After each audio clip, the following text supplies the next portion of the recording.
परमात्मा को पाने तथा उसका वास्तविक लाभ प्राप्त करने के लिए पवित्र बाइबल में प्रमाण है कि प्रभु ने मनुष्य को अपना ही स्वरूप बनाया। 6 दिन में सृष्टि रचकर 7वें दिन विश्राम किया। कुरान शरीफ में प्रमाण है कि हजरत मोहम्मद को खुदा स्वयं कह रहे हैं कि मैंने तुम्हें उस परमात्मा की महिमा बताने के लिए भेजा है। वो परमात्मा कबीर है जिसने 6 दिन में सृष्टि रची तथा 7वें दिन तख्त पर जा विराजा। उसकी खबर किसी बाखबर से पूछकर तो देखो।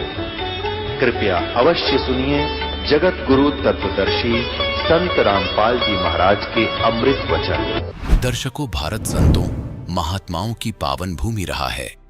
ऐसे ही हम वर्तमान समय में देखें तो धर्म गुरुओं की बाढ़ सी आई हुई है और पढ़े लिखे लोग भी अपने कष्ट निवारण के लिए इन्हीं अलग अलग गुरुओं को अपनाते हैं। ऐसी ही एक महिला श्रद्धालु के अनुभव से आज हम आपको परिचित करवाने जा रहे हैं। ये हैं शिक्षिका परमीत कौर जी, मुंबई महाराष्ट्र से। इनकी माताजी को भूत प्रेत की समस्या थी, जिसके निवारण के लिए इन्होंने कोई देवी देवता और कोई साधु संत नहीं छोड़ा। इन्होंने आसाराम जी, सुधांशु जी, सतपाल जी, धन धन सद्गुरु सहित चेन्नई की जानी मानी कल्कि फाउंडेशन में अपने जीवन का बहुत बड़ा अरसा बिताया है। इन्होंने अपने जीवन में बहुत संघर्ष किया और नकली धर्म गुरुओं के पास काफी पैसा लुटाया, परंतु उन साधु संतों के पास सही भक्ति साधना न होने के कारण इन्हें कोई लाभ नहीं मिला, अपितु पिताजी का व्यवसाय ठप हो गया और कर्जे में डूब गए। इसी दुख की घड़ी का सामना करते हुए इनकी माताजी को टीवी चैनल पर एक पूर्ण संत के विषय में जानकारी मिली और उनके आश्रम में जाने के बाद जो हुआ वह सुनकर आप आश्चर्यचकित रह जाएंगे। जो लाभ इन्हें अन्य धर्मगुरु पैसा लेकर भी नहीं दे पाए, वो लाभ उस आश्रम में उस पूर्ण संत की दिव्य आध्यात्मिक शक्ति ने इन्हें निशुल्क दे दिए। दर्शकों, वो पवित्र स्थान था पूर्ण संत रामपाल जी महाराज जी द्वारा संचालित सतलोक आश्रम। 2013 में वहां जाने के पश्चात इन्हें अनेकों अद्वितीय लाभ हुए। इनकी माताजी की भूत प्रेत बाधा ठीक हुई, इनके पति ने नशा करना त्याग दिया, बच्चे शारीरिक रूप से स्वस्थ हुए और मानसिक व आर्थिक लाभ मिला। अब आप स्वयं सुनिए परमीत जी का साक्षात्कार, उस पूर्ण संत की दिव्य आध्यात्मिक शक्ति का अद्भुत चमत्कार। बहन जी नमस्कार। सच साहिब जी। क्या नाम है जी आपका? मेरा नाम परमीत कौर चंडोक है। परमीत जी कहाँ से हैं आप? मैं मुंबई से आई हूँ, महाराष्ट्र से। क्या करते हैं आप? मैं टीचर हूँ सीबीएसई स्कूल में। संत रामपाल जी महाराज से कब जुड़े आप? मैं 2013 में संत रामपाल जी महाराज से जुड़ी हूँ। संत रामपाल जी महाराज से आप 2013 में जुड़े हैं। इससे पहले भी आप कोई साधना करते होंगे। आप पहले क्या साधनाएं करते थे? जी, मैंने बहुत सारी भक्ति साधना की है। जैसे कि मैं महाराष्ट्र में रहती हूँ, तो मैंने जितने भी देवी देवता हैं महाराष्ट्र में, उन सब की भक्ति की है। और फ्रॉम चाइल्डहुड, लाइक मैंने 3 इयर्स की एज से टिल 20 इयर्स तक मैंने भक्ति साधना की है। और मैंने सारे देवी देवताओं की भक्ति की है। गुरुद्वारे में हम जाते थे, गुरुद्वारे की भक्ति की है। आपने संत रामपाल जी महाराज से नाम दीक्षा ली। आपने पहले किसी साधु संत से नाम दीक्षा ले रखी थी? जी सर, आपने बहुत इंटरेस्टिंग सवाल किया है। मैंने ऑल ओवर महाराष्ट्र के, ऑल ओवर इंडिया के बहुत सारे साधु संतों से भक्ति की है। जैसे कि आसाराम महाराज है, सुधांशु जी महाराज है, निर्मला देवी है, और कल्गी फाउंडेशन करके चेन्नई में बहुत बड़ा फाउंडेशन है, वहाँ पर किया है। और मैंने सुधांशु जी महाराज से भी 2 साल, सतपाल जी महाराज के पास से भक्ति ली है। और मैंने गोरक्षनाथ के रिलेटेड एक महाराष्ट्र में संत है, तो उनसे नामदान लिया है। और मैंने ऐसा कोई साधु संत नहीं छोड़ा, छोटा बड़ा। जसवीर सिंह ऐसा ही करके एक संत है, उनके पास भी गए थे। तो मैंने टोटल 9-10 संतों से भक्ति ली है। इतने सारे साधु संतों से आपने नाम दीक्षा ली है, उसके बाद आपने संत रामपाल जी महाराज से नाम दीक्षा ली। इतने सारे साधु संतों से आपने नाम दीक्षा ले रखी थी, भक्ति आप पहले कर ही रहे थे, तो फिर संत रामपाल जी महाराज के शरण में आने का कोई विशेष कारण? जी, बहुत बड़ा कारण था कि मेरी मम्मी जो थी उसको बाहर की प्रेत बाधा थी। तो जैसे कि मेरे पिताजी के जो फ्रेंड थे, उन्होंने ही उनको उनके ऊपर एक उनका काम बंद हो जाए। और ये मेरी बातें सुने इसलिए उन्होंने बाहर की कुछ क्रिया कर रखी थी, बाहर की कुछ करनी जैसे बताते वो कर रखी थी। तो जैसे ही वो किया तो उससे मेरी मम्मी इतना परेशान हो जाती थी कि उसको वो तकलीफ़ होने के बाद में न वो खाना बना पाती थी, न वो कुछ कर पाती थी, तो वो बिल्कुल हेल्पलेस हो जाती थी। तो उसके बाद फिर मेरे पिताजी का काम एकदम ज़ीरो हो गया। उसके बाद हमने सोचा कि इनको, हमें किसी ने बताया कि आप गुरुओं के पास जाओ, एक संत बनाओ, गुरु बनाओ। तो मेरे पिताजी ने सबसे पहले आसाराम महाराज के पास गए हमको लेकर। उन्होंने बोला पूरी फैमिली जाओ, ये भक्ति लो, नाम करो। हम आसाराम महाराज के पास गए। सबसे मेन कारण था, हमने वहाँ पर 5 साल भक्ति की है। उन्होंने जो भी बताया, मेरी मदर ने, हम सब ने, पूरी फैमिली ने नाम लिया है। 5 साल हमने आसाराम महाराज जी के पास किया है, लेकिन वहाँ से मेरी मम्मी को कोई लाभ नहीं हुआ। तो मेरी मम्मी को बहुत ज़्यादा बाहर की बाधा पीड़ा की तकलीफ़ थी और मेरे पिताजी का काम डे बाय डे ज़ीरो हो गया था। मैं 8th स्टैंडर्ड में थी, मेरे पढ़ाई का खर्चा एवरेज हाई लेवल पे चल रहा था। मेरा एक ब्रदर था, उसका भी पढ़ाई का खर्चा बहुत हाई था। तो हम ये सब एक्सपेंसेस एफोर्ड नहीं कर पा रहे थे। तो इतनी सब परेशानियों की वजह से फिर हम बहुत संतों के पास गए। 5 साल आसाराम महाराज के पास मेरी मम्मी ने भक्ति की है, मैंने उनका नाम जप किया है। उसके बाद में हम लोग वहाँ से बहुत परेशान हो गए थे क्योंकि मेरे पिताजी का बिज़नेस डाउन टू डाउन चल रहा था। तो मेरे पिताजी ने बोला कि नहीं, फिर वो दूसरे संत की खोज में चले गए। तो हमको फिर मिले सतपाल जी महाराज। सतपाल जी महाराज के पास हमने लिटरली 2 साल वहाँ पर भी नाम लिया है। तो फिर वहाँ से भी हमको कोई लाभ नहीं मिला।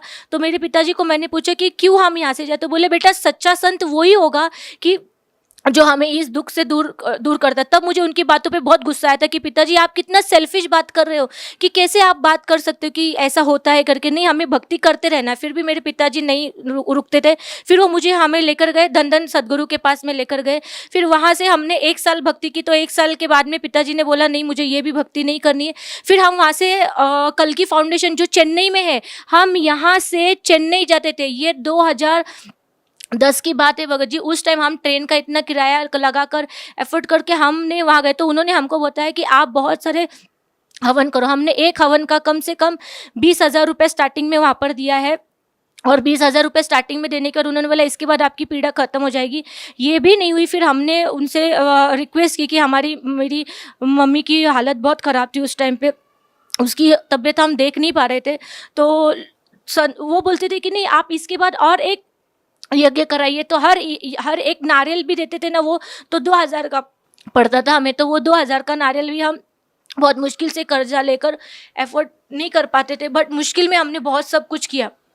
वहाँ से वो लेकर आने के बाद भी मेरी मदर की हालत बहुत ख़राब होती थी। फिर मैं जब 10th स्टैंडर्ड में चली गई, ये करते करते तो फिर पिताजी का बिज़नेस टोटली स्टॉप हो गया था।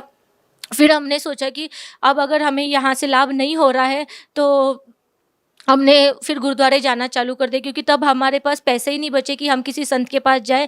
और हर संत के पास जाना होता था ना, तो किराए के अलावा हमें बहुत सारा पैसा जोड़ना पड़ता था। तो जो हम कर्जा लेकर ऑलरेडी कर्जा भी बहुत चढ़ चुका था हमारे ऊपर। बहन जी, आप विभिन्न संतों के पास गए, आखिर आपकी समस्या क्या थी कि आपको इतने सारे संतों के, महंतों के, इतने सारे बाबाओं के आपको चक्कर लगाने पड़े? आखिर आप लोगों को समस्या क्या थी? सर, ये जो परेशानी थी, जो हमारी बाहर की जो तकलीफ़ जो मेरी मम्मी को होती थी, तो जब हम उनके पास जाते थे, मैंने सतपाल जी महाराज के पास गई हूँ। उन्होंने मुझे जो नाम दिया है, तो वो नाम आज संत रामपाल जी महाराज बताते हैं कि ये ऐसा नाम है। मैंने वहाँ पर प्रैक्टिकली वो नाम का जप 2 साल किया है। आसाराम महाराज जी ने जो नाम मंत्र हमको दिए थे, जो सरस्वती मंत्र हमको दिया था बचपन में, वो नाम मैंने 5 साल तक किया है। और गोरक्षनाथ के पास 7 मंत्रों का जाप दिया था, जो मैं 108 की माल मैं करती थी।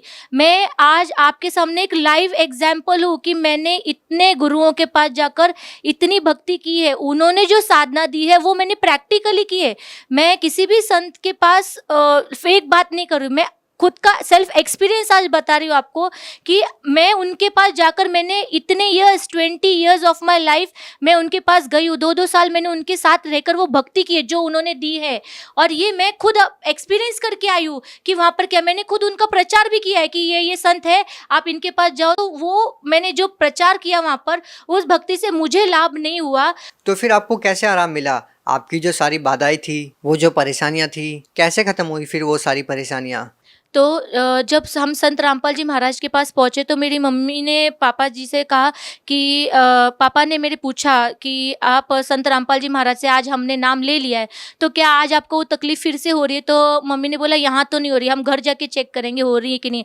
अगर घर जाते ही मुझे ये तकलीफ़ नहीं होगी तो ये संत रामपाल जी महाराज खुद परमात्मा का अवतार है, तो यही हमारे सच्चे गुरु हैं करके, और यही भक्ति हम इसके आगे उम्र भर करेंगे।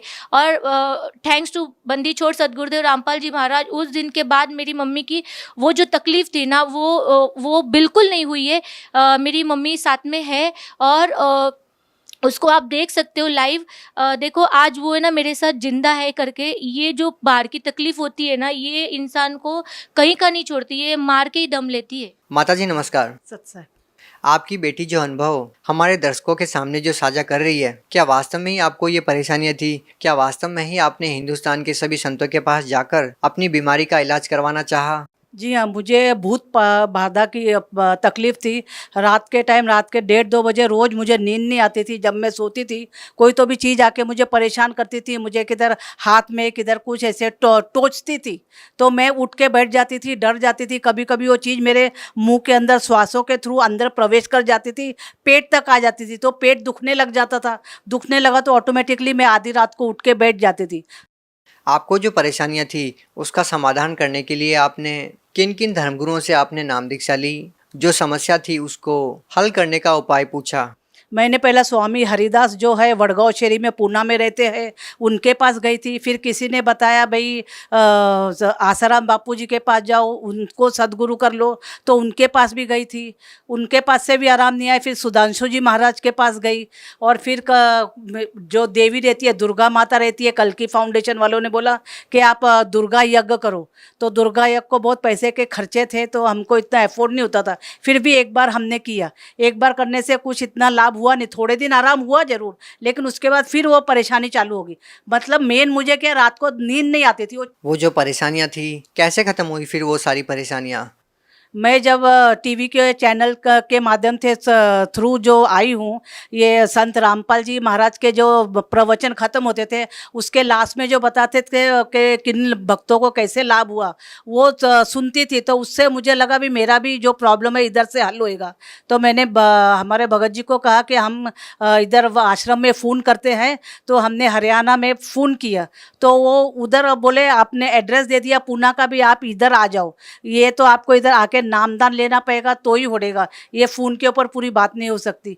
तो हम लोग उधर हरियाणा चले गए। हरियाणा गए तो उन्होंने बोला आपको नामदान लेना पड़ेगा, तो उधर नामदान ले लिया। और उसी दिन से मुझे तुरंत ही, मुझे उस दिन रात को मैं शांति से आराम से सोई, मुझे कुछ तकलीफ नहीं हुई। फिर भी मेरे दिल में ऐसा आया भी मैं ऐसा ना हो, अभी तो मैं संत रामपाल जी महाराज के सामने हूँ, ये उपस्थित है इधर गुरु जी, और घर में जाकर मुझे तकलीफ ना हो जाए। तो हम उधर 5-7 दिन रुक गए कि रात को भी मुझे कुछ तकलीफ होती है कि नहीं, तो कुछ तकलीफ नहीं हुई। और फिर घर में आने के बाद भी मुझे कभी तकलीफ नहीं हुई।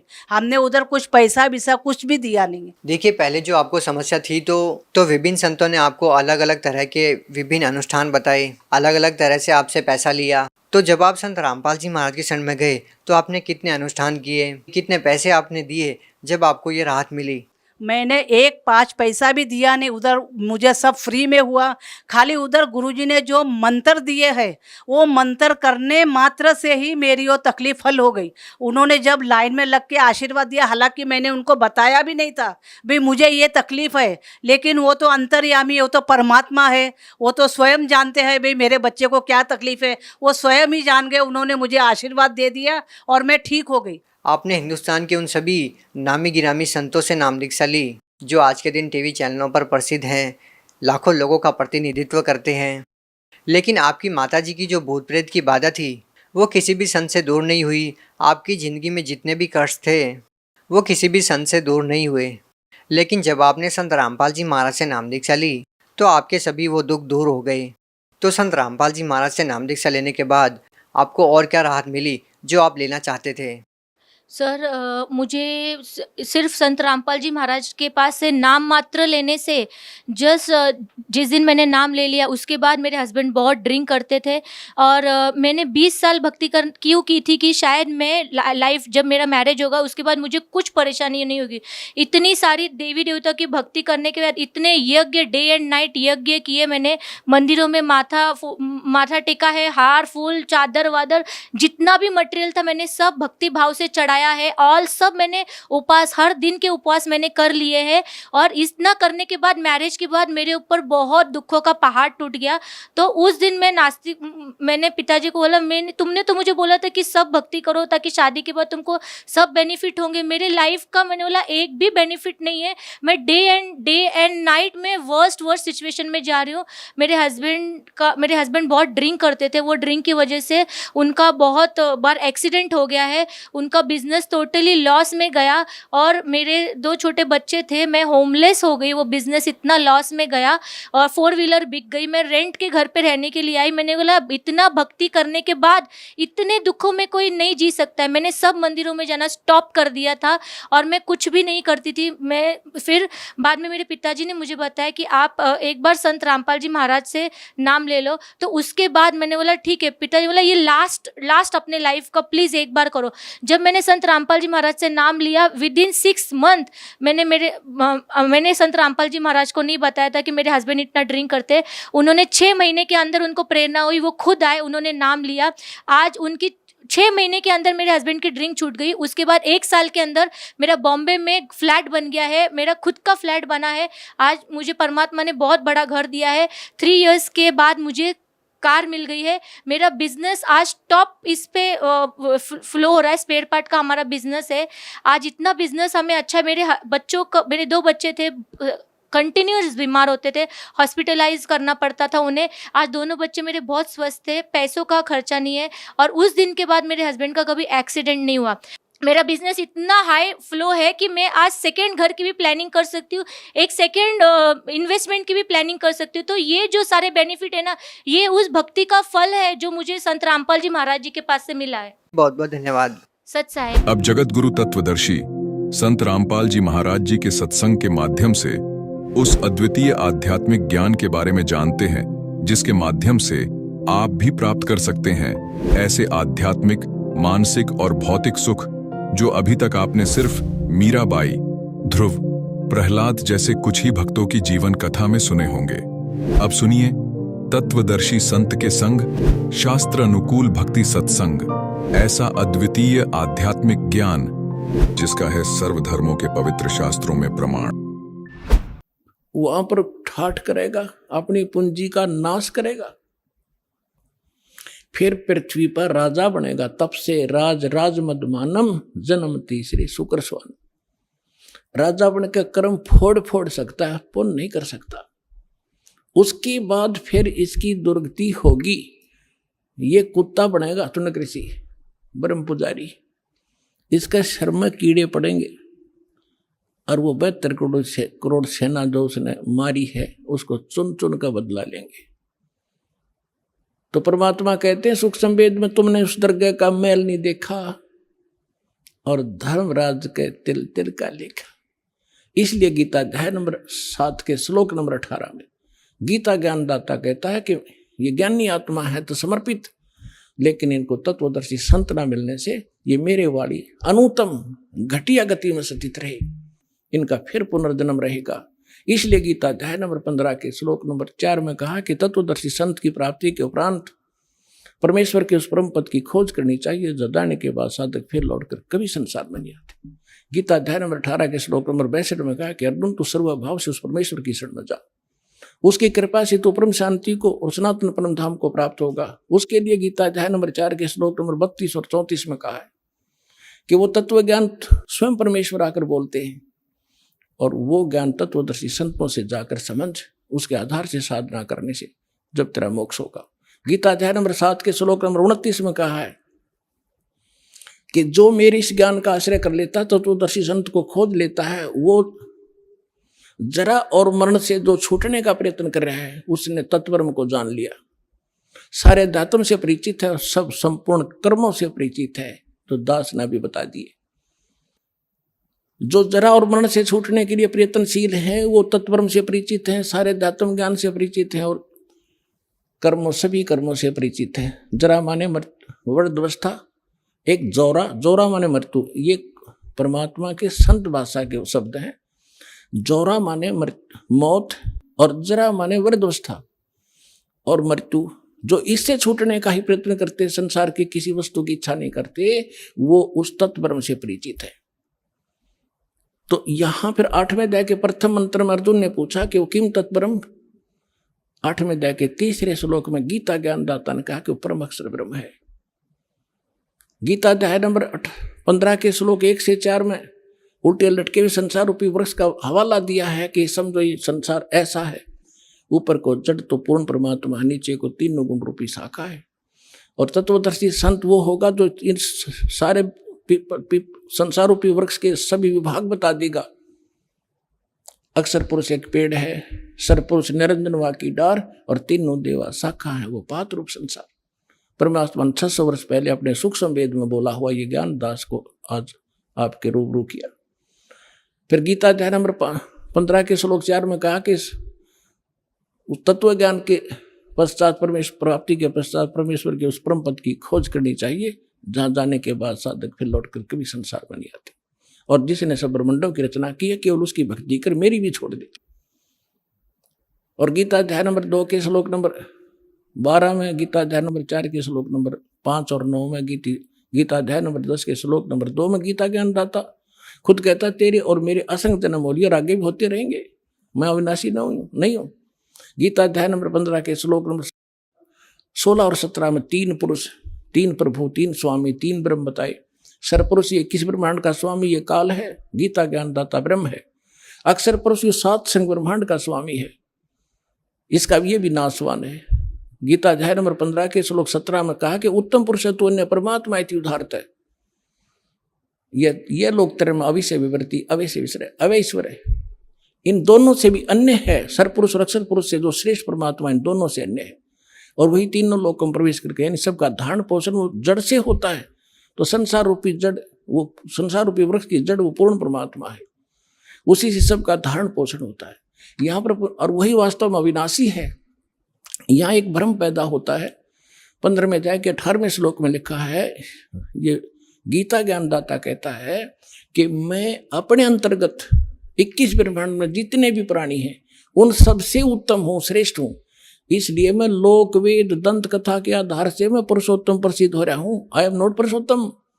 पुरुषोत्तमता 15वें अध्याय के 17वें श्लोक में बता दिया कि उत्तम पुरुष है, यानी पुरुषोत्तमता कोई और है। उसके बारे में तत्वदर्शी संत जानते, उनसे पूछो। तो पुण्यात्माओं, ये है वो दास तत्वदर्शी संत।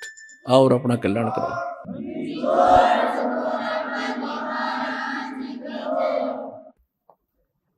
परम पिता परमात्मा पूर्ण ब्रह्म सारी सृष्टि के रचनहार कबीर देव कबीर साहिब जी की असीम रजा से आप सभी पुण्यात्माएं सत्संग सुनने के लिए इस सतलोक आश्रम बरवाला जिला हिसार में पहुंचे।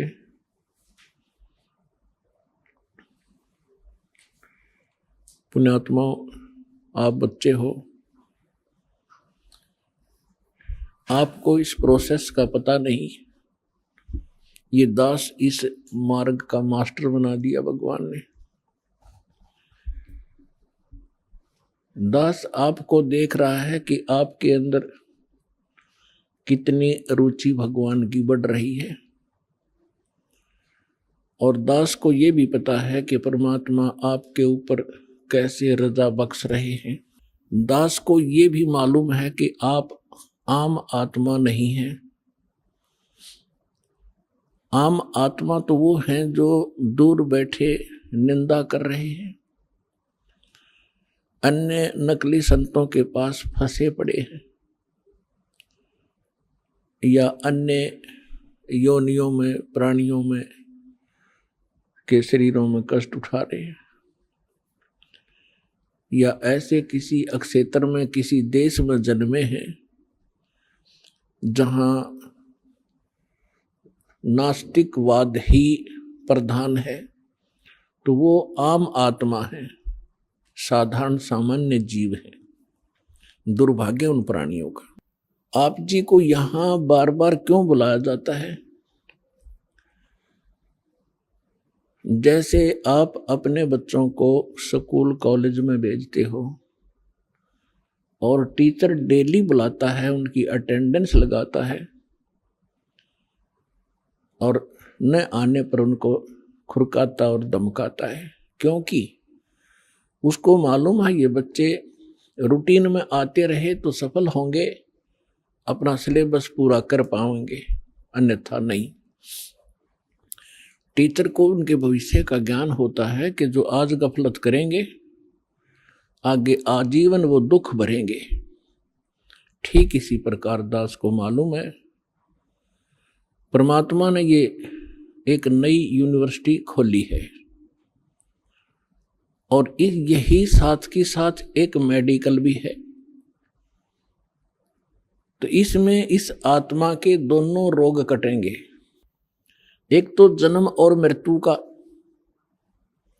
दूसरा जो कर्म संस्कार से आपको मानसिक पीड़ा, शारीरिक रोग या अन्य किसी कारण से तीन ताप का कष्ट आपके ऊपर जो कहर टूट रहा है, परमात्मा सबसे पहले आपको उसी से रिलीफ दिलाएंगे। उनसे रिलीफ होगा तभी आपको महसूस होगा कि सचमुच यहां भगवान मिला मुझे। और फिर आप आगे भक्ति भी करोगे, डर के भी रहोगे। आपको ये डर बना रहेगा कि कहीं फिर से ये नाम खंडित हो गया और भगवान की रजा मेरे सिर से हट गई तो वही संकट फिर से घेर लेगा। और भयबन भक्ति नहीं होती, भय बनता है ज्ञान से। छोटा सा बालक होता है, वो करंट वाली वायर को भी पकड़ लेता है और मर जाता है, सर्प को भी पकड़ लेता, गड्ढे में गिर जाता, अग्नि को हाथ में पकड़ लेता है और वो अपना हानि उसको होती ही है। और जब वो बच्चा बड़ा हो जाता है, बुद्धि उसकी काम करने लग जाती है, मैच्योर होता है, तो फिर उसको डर लगता है उन भयंकर पदार्थों से, भयंकर जानवरों से। आप भी डरता है, औरों को भी सतर्क करता है कि सर्प है, इससे दूर हो जाओ, ये खा जाएगा, काट लेगा, बहुत विषैला जानवर है। इसी प्रकार बिजली के तार से औरों को भी बचाएगा, आप भी बचेगा। तो ये ज्ञान आपको यहां कराया जाएगा। आपकी बुद्धि मैच्योर होएगी, युवा होएगी और फिर डर लगा करेगा। प्रत्येक पदार्थ से रिश्वत लोगे, हाथ कांप जाएंगे तुम्हारे। ये होगा जब जब आप सियाने हो जाओगे, मैच्योर आपके विचार हो जाएंगे, आपके हृदय में परमात्मा का जो ज्ञान दृढ़ हो जाएगा। तो आप जी को यहां क्यों बुलाया जाता है? आप तो बालक हो, खिलौने से खेलने की आदत बन गई और सभी खेल रहे होते हैं तो दूसरे बच्चों की भी रुचि उसी में अधिक बनी रहती है। परमात्मा कहते हैं होले सुहागन सुरता त्यार, तो मालक घर जाना है। फिर कहते हैं कि तेरे संग की कितनी जाली, तू क्यों लारी वार, और गुड़िया खेलत तना जन्म गंवा दिए। लाया नहीं विचार। गुड़िया खेलत यानी खिलौने से खेलते हुए इतना सारा जीवन नष्ट कर दिया। ये भी सोच के तूने अपने घर ससुराल भी जाना है और तेरे साथ की और भी बहुत जा चुकी हैं, तूने भी जाना ही होगा। इसलिए वहां जाने से पहले अपनी तैयारी कर। अब जब तक लड़की यानी लड़का हो चाहे लड़की, लेकिन यहां परमात्मा आत्मा को संबोधित कर रहे हैं, चाहे वो स्त्री की है या पुरुष की। ये कौर कौर में ऊपर के चोले मंत्र है, अंदर मटेरियल एक जैसा है। तो परमात्मा ये समझाना चाहते हैं कि जैसे छोटे बच्चे खिलौनों से खेलते हैं, कोई कार ले रखी है छोटी सी, कोई घोड़ा ले रखा है, कोई मोटरसाइकिल, वो खिलौने की छोटी सी खड़ी है प्लास्टिक की, और उनको कोई बच्चा उठा लेता है तो वो रोता है, पैर पीटता है, बुरा हाल कर लेता है। जब उससे पूछा जाता है कि क्यों रो रहे हो, कि मेरी मोटरसाइकिल उठा दी, मोटरसाइकिल वो इतना खिलौना, उसको ओरिजिनल मान चुका है वो, उसकी बुद्धि इतनी ही काम करती है। ऐसी बच्ची लड़कियां गुड्डा गुड्डी का खेल खेला करती हैं। एक कपड़े का गुड्डा बना लेते थे दूल्हा, एक उसकी दुल्हन, और छोटे छोटे कपड़ों के टुकड़ों से उनके सूट की सेट बना दिया करती थी सैकड़ों की संख्या में। और फिर उस इतने से कपड़े को जो उसने मोड़ तोड़ कर एक सूट का रूप बनाकर रखा हुआ था, अपनी गठड़ी बांध रखी थी, बक्से में रखी छोटे से, उसमें से उसके एक कपड़े ने कोई उठा ले, टुकड़े ने, गिनती करती थी पहले दास ने देखी, छोटे छोटे, जो शिक्षा का इतना था नहीं, बच्चे इसी खेल से खेला करती बेटी बहनें, तो वो रोया करती थी। फिर उससे पूछते थे क्यों रो रही है, कि मेरी तिल, मेरा एक सूट गायब हो गया, मेरा ने किसी ने उठा लिया। इतना चिथड़ा था, कतरन थी एक। अब दुल्हा दुल्हन का खेल खेला करती थी, ये दुल्हा या दुल्हन। अब जब वो लड़की बड़ी होती है तब उसको पता चलता है वास्तविक दुल्हा और दुल्हन का। जब वो बड़ी हो जाती है फिर वो खेल नहीं खेल सकती जो पहले खेला करती, छोटे छोटे गुड्डा और गुड्डी के खेल को, कभी उसकी रुचि ही नहीं बन सकती। तो इसी प्रकार आप जी जो आज तक खेल खेल रहे थे, संतानों उत्पत्ति, संपत्ति को संग्रह करना, बच्चों का विवाह करना, पढ़ाना, शिक्षा ग्रहण कराना, फिर इनका विवाह कर देना, फिर इनके संतान की कामना करना, संतान हो जावे, फिर हम वृद्ध हो गए, मृत्यु के निकट आ गए, हम बेशक मर जावा, नो प्रॉब्लम। हमने ये सोच रखा था कि सुना सुनाया जैसे हम सुनते थे कि हमारा मनुष्य जीवन का काम पूरा होया। मनुष्य जीवन का तो शुरू भी ना करे आपने, ये तो एक जनसाधारण का काम करे दो। और जो आपको मिलना था, कई हमने देखे पहले जब ज्ञान नहीं था, बुढ़े बुजुर्ग बैठ कर बतलाया करते थे और कहा करते थे, भाई जैसे कोई बाहर का आ जाता था अतिथि, उससे कुशल मंगल पूछा करते थे, फिर संतान पूछा करते थे। वो बताता था कि 2 लड़के 2 लड़की, परमात्मा की दया से 2 लड़के हुए, 2 लड़की हुई, उनका विवाह कर दिया, उनका भी देवता देवती होगी, पोते पोती होगी, मेरा काम पूरा होया, भगवान बेशक ठाले। बस इतना सा हमारा ये बुद्धि सीमित हो गई थी, एक यो हमने लास्ट एंड फाइनल काम मान रखा था। तो अब परमात्मा के ज्ञान से पता चला कि जो करना चाहिए था मनुष्य जीवन से वो तो शुरू भी ना करे आपने।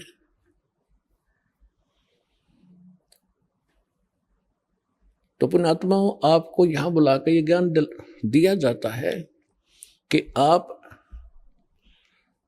उस मनुष्य जीवन के मूल कर्तव्य को भूल चुके हो और किसी में पिछले पुण्य कर्मों के संस्कारवश प्रेरणा है तो आप साधना गलत कर रहे हो, वो भी व्यर्थ है। शास्त्र विधि को त्याग का मनमाना जो आचरण करते हैं वो भी गलत है। गीता अध्याय नंबर 16 के श्लोक नंबर 23 और 24 में इसका प्रत्यक्ष प्रमाण है। तो शास्त्र अनुकूल साधना कौन सी होगी? गीता अध्याय नंबर 4 के श्लोक नंबर 32 और 34 में स्पष्ट कर दिया है। और 25 से लेकर 30 तक चौथे अध्याय में यह भी कहा है कि सब अपनी अपनी कोई ऐसी साधना करता है, कोई ऐसी करता है, कोई ऐसी करता है। ये सभी अपनी साधनाओं को पापनाशक जानते हैं। पापनाशक मीन मोक्षदायक, पापनाश होंगे तभी तो मुक्ति होगी, नहीं तो कर्मा के संस्कार में हम फंसे रहते हैं। तो गीता अध्याय नंबर 4 के श्लोक नंबर 32 में कहा है कि परमात्मा स्वयं आकर के अपने मुख कमल से एक विशेष जानकारी विस्तार से देता है। उसको सच्चिदानंद घन ब्रह्म की वाणी कहा जाता है, कबीर वाणी। वो तत्व ज्ञान है, उसको जानने के बाद फिर सर्व पापों से मुक्त हो जाता है। उस तत्व ज्ञान को मैं नहीं जानता, गीता ज्ञानदाता कहता है। तत्वदर्शी संतों के पास जाकर समझ, उनको दंडवत प्रणाम करने से, कपट छोड़कर सरलतापूर्वक प्रश्न करने से, वो परमात्म तत्व के जानने वाले तत्वदर्शी संत तुझे उस तत्व ज्ञान का उपदेश करेंगे। 15वें अध्याय के प्रथम मंत्र में गीता जी में उसका पहचान बताई है कि जो उल्टे लटके हुए संसार रूपी वृक्ष के सभी छंद बता देगा, सभी विभाग बता देगा, वो तत्वदर्शी संत है, स वेदवित। तो इसे सिद्ध है कि जो जब तक वो तत्वदर्शी संत जिन ऋषि महर्षि या साधकों को नहीं मिला, उन्होंने जो साधना की वो शास्त्र विधि त्यागकर मनमाना आचरण किया, और जिस कारण से उनको न तो परमात्मा प्राप्ति हुई और ना उनका कोई स्थायी स्थान प्राप्त हुआ। वो शाश्वत स्थान उनको नहीं मिल पाया। यहाँ का अंतिम लोक, अंतिम मोक्ष स्थल ब्रह्मलोक है, और ब्रह्मलोक में गए हुए प्राणी भी जन्म मृत्यु में रहते हैं। गीता अध्याय नंबर 8 के श्लोक नंबर 16 में इसका प्रमाण है। तो पुण्यात्माओं, ये वो एक नई यूनिवर्सिटी, और जिसमें प्रथम कक्षा से लेकर अंतिम पढ़ाई यहीं पढ़ाई जाएगी,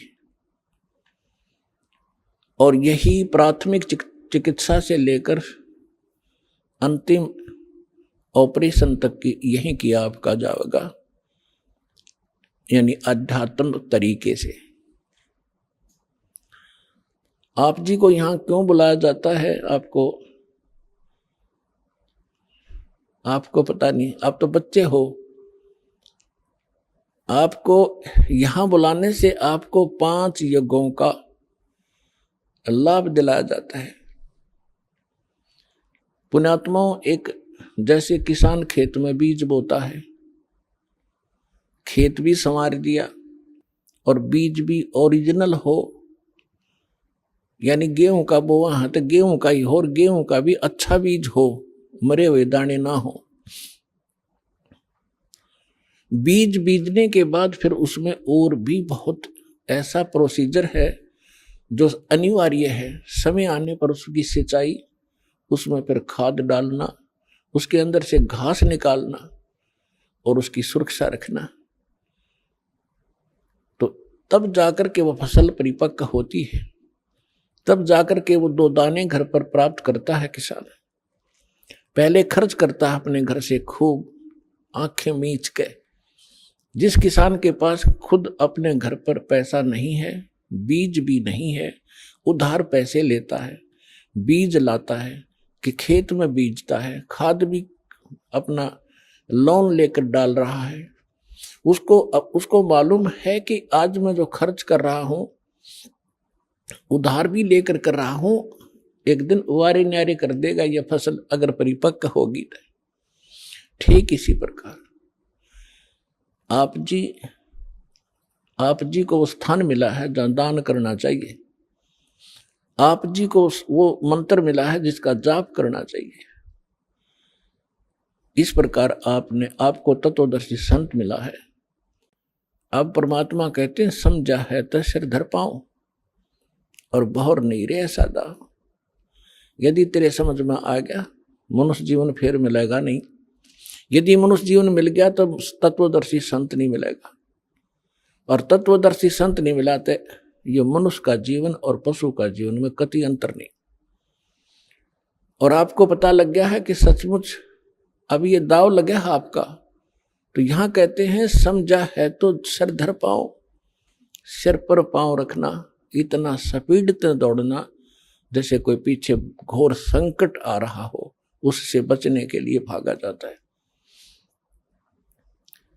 समझा है तो सिर धर पाओ कि कमर कस ले। अब अगरम मगरम छोड़ दे, बकवाद नहीं चलेगी इस मार्ग में। समझा है तो सिर दर पाओ, बहुर नहीं रे ऐसा दाव।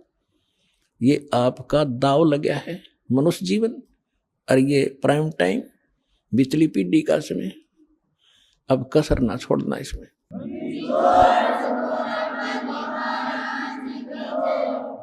अब आपको यहाँ बुलाया जाता है, आपके जो इस ज्ञान से परिचित नहीं, क्योंकि ज्ञान तो सत्संग माने से, वो सत्संग को एक सेकेंडरी थिंग समझ रहे हैं कि जो ऐसे बाद में देखेंगे, वर्द हो जाएंगे जब, अभी तो छोटे छोटे बच्चे हैं, ये भी तो पालने हैं।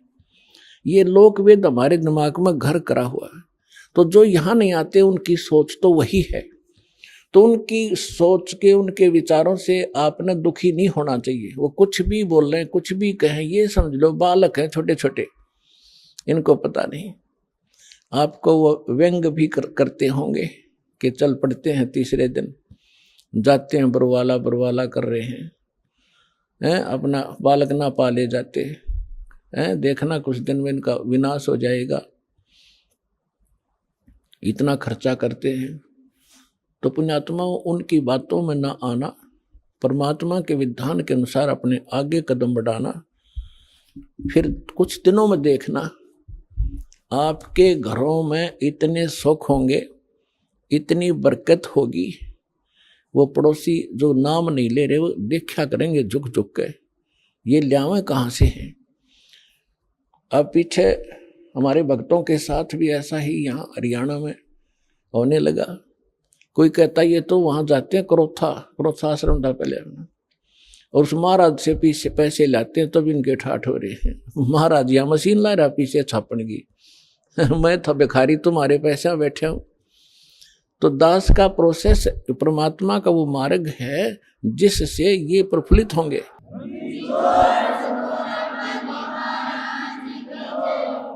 और ये काम भी करते ना दिखते, तीसरे दिन 10वें दिन सत्संग में जाते रहते हैं, और इनके सारे ठाठ हो गए, कार भी ले ली, मकान भी बढ़िया बना लिया। परमात्मा के नहीं कर सकता। अपने आत्मा विचार करना, अपना भगवान इतने ही सुना था, देखा नहीं था, और भगवान के गुण आपने सुने थे, प्राप्त नहीं हुए थे। आपको यहाँ कदम कदम पर महसूस होगा यहाँ भगवान है, परमात्मा ये काम करया करे। राज होने लग रहे हैं आपके घरों पर, तो आप जी को यहाँ बुला कर आपको यहाँ अमृत पिलाया जाता है, आपकी आत्मा को स्वस्थ बनाया जाता है। जैसे छोटा सा बालक होता है, लड़का या लड़की, गली में बच्चों के साथ खेल रहा होता है, और वो तो इतना मस्त हो जाता है बच्चों में, उसने खाने पीने की भी परवाह नहीं होती। फिर माँ जाती है कि काफ़ी देर होगी मेरे बच्चे ने आया नहीं, ना खाना खा गया ना दूध पी के गया। वह गली में जाती है, उसको कहती है तू आजा, खाना खा ले, दूध पी ले। वो नहीं आता है, वो तो मस्त है खेलने में। उसको उठाकर लाती है, उसका हाथ पैर मुंह धो के उसको दूध पिलाती है, और वो दूध पीता पीता भी ने सोचा है कि एक बार छोड़ दे माँ, फिर भागू मैं, लेकिन वो नहीं छोड़ती है, उसको पेट भर के और फिर छोड़ देती है कि ले तू खेल। तो इसी प्रकार आपको यहाँ बुलाया जाता है, ये आत्मा का आहार आपकी आत्मा को यहाँ खिलाया और पिलाया जाता है, फिर आपको छोड़ दिया जाता है कि जाओ खेल आओ तुम, और फिर आ जाइए थोड़ी अगले महीने। अब उस बच्चे को मालूम नहीं कि माँ इतना क्यों संघर्ष कर रही है।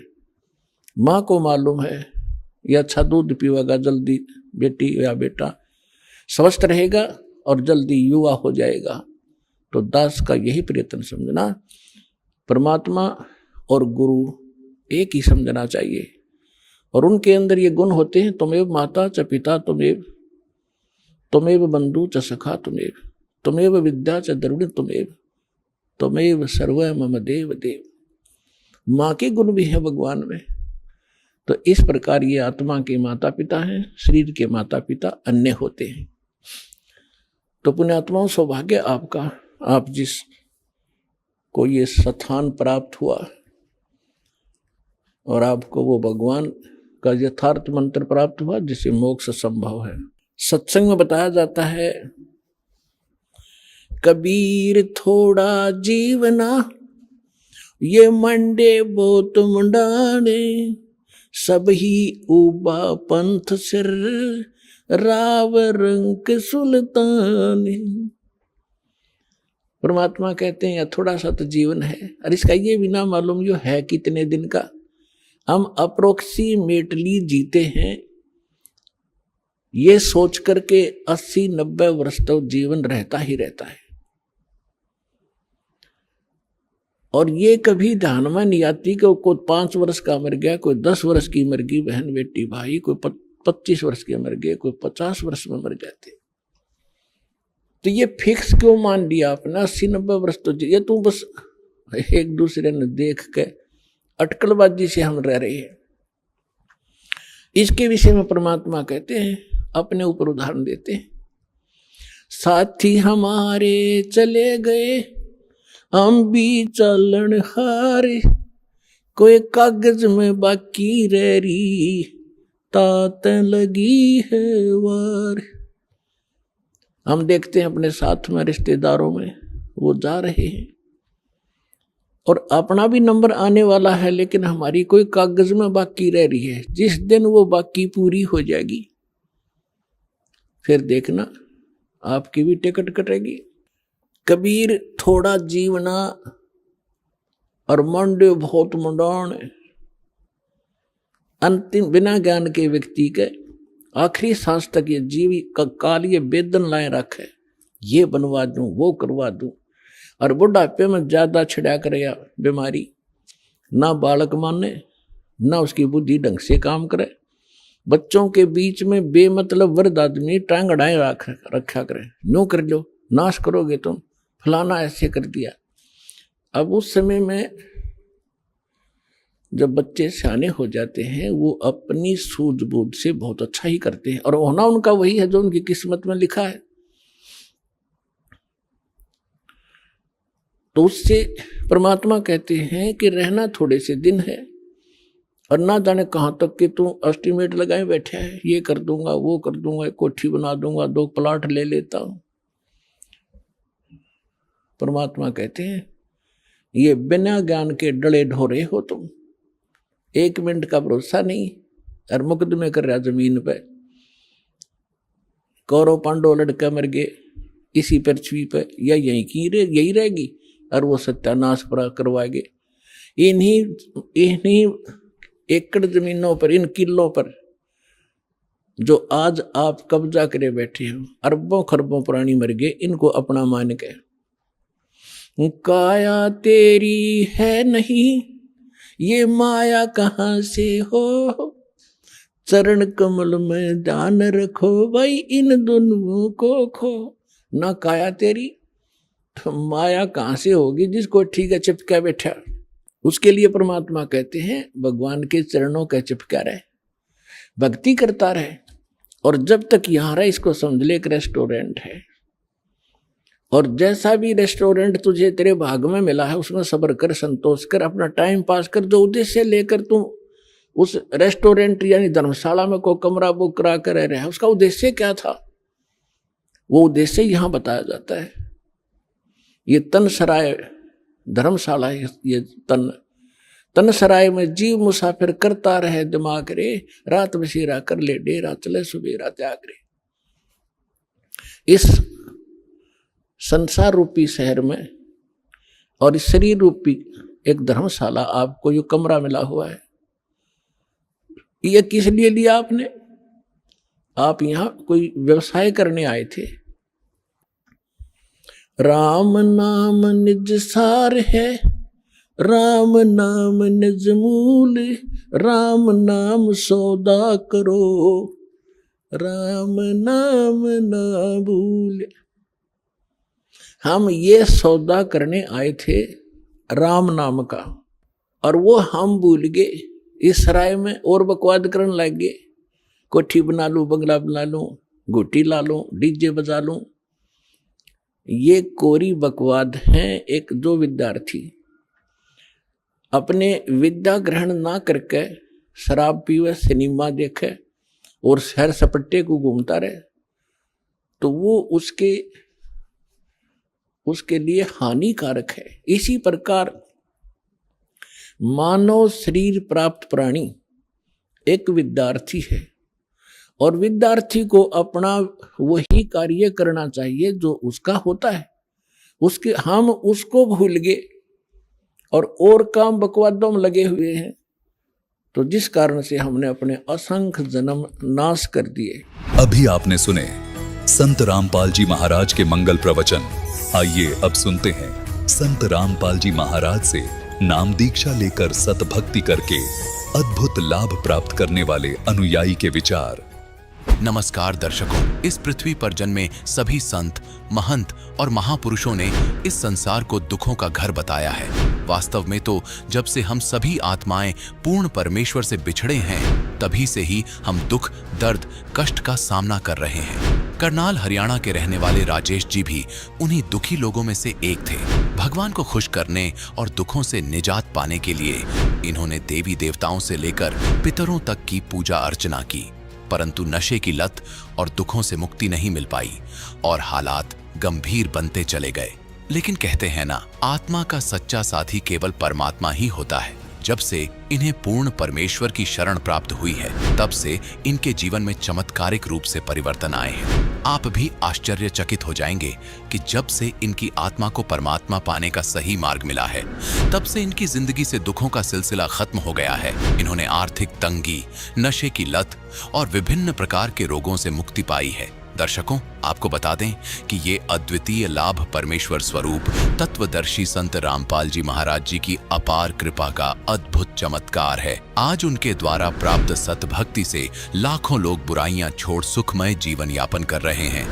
राजेश जी की ये प्रेरक कहानी भी उन परिवारों के लिए गजब उदाहरण है जो नशे की लत के कारण बर्बाद हो चुके हैं। चलिए अब आपको सुनाते हैं हरियाणा के राजेश जी का साक्षात्कार, पूर्ण संत द्वारा प्राप्त सतभक्ति का चमत्कार। नमस्कार सर। नमस्कार जी। सर क्या नाम है आपका? जी राजेश दास। राजेश जी आप कहाँ के रहने वाले हैं? जी मेरा गांव कोयर माजरा है और जिला करनाल है जी।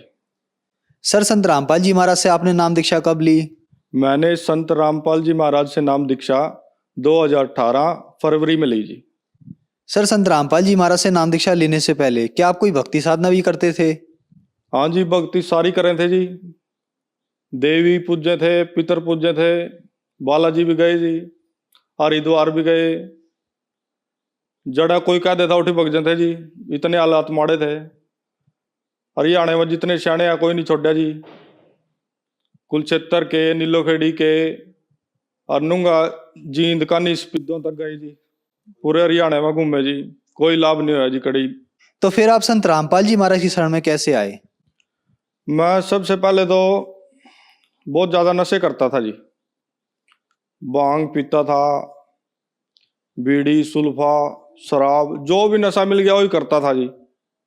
किसी ने अफीम दे दी, फीम खा ली। भूखी दे दी, अगला भाई खा लिया, भूखी खा ली। नींद की गोली दे दी, नींद की गोली खा ली।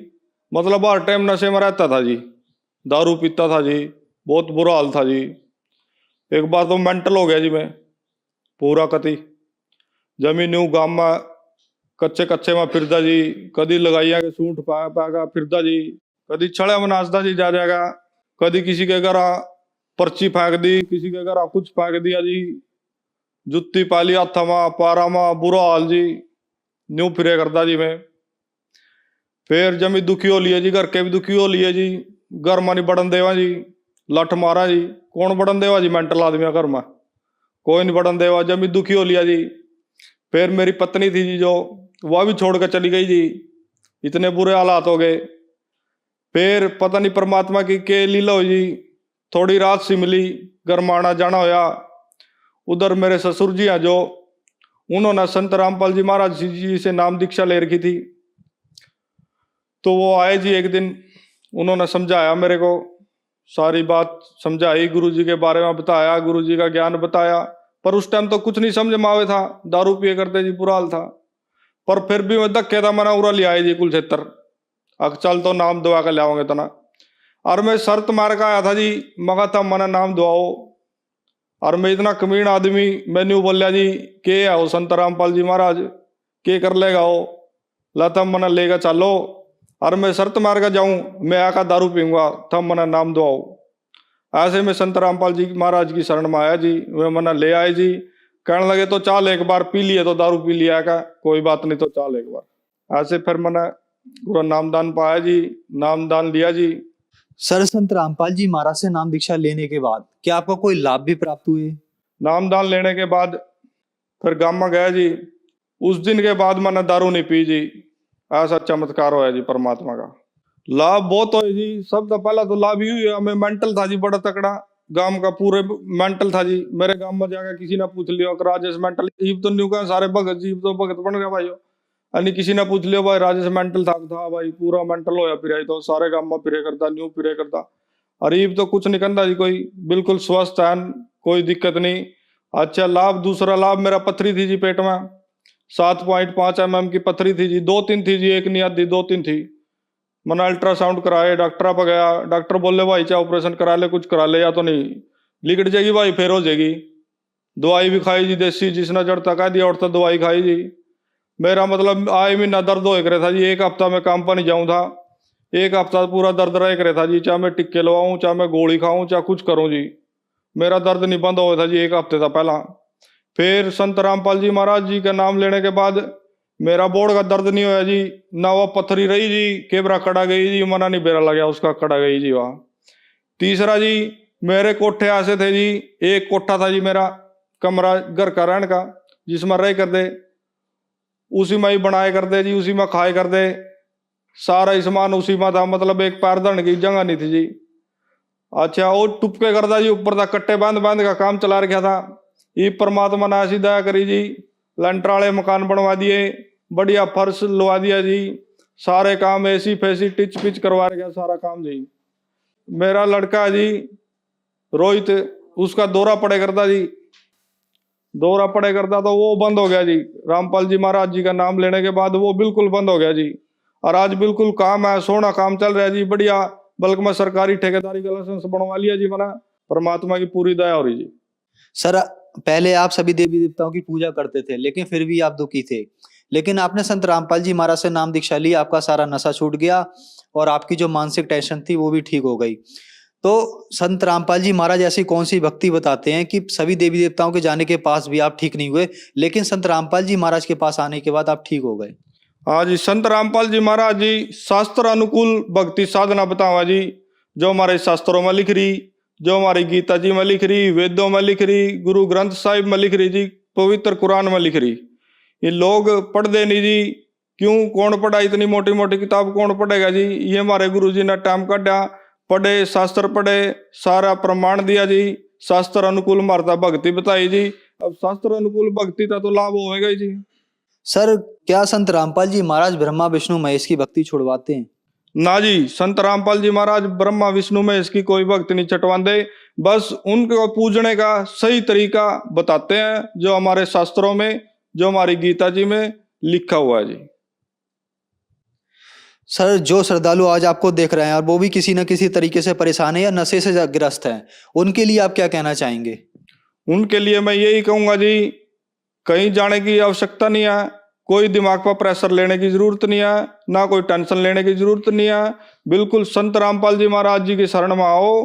कहीं से भी कोई भी संत रामपाल जी महाराज का शिष्य दिखा, उससे पूछो, उससे बात करो, उससे फोन नंबर ले, आगे कांटेक्ट करो, नाम ले जी, और सारे नशे का पंडा छटवाओ जी, और घर में बरकत करवाओ जी। धन्यवाद सर। धन्यवाद जी।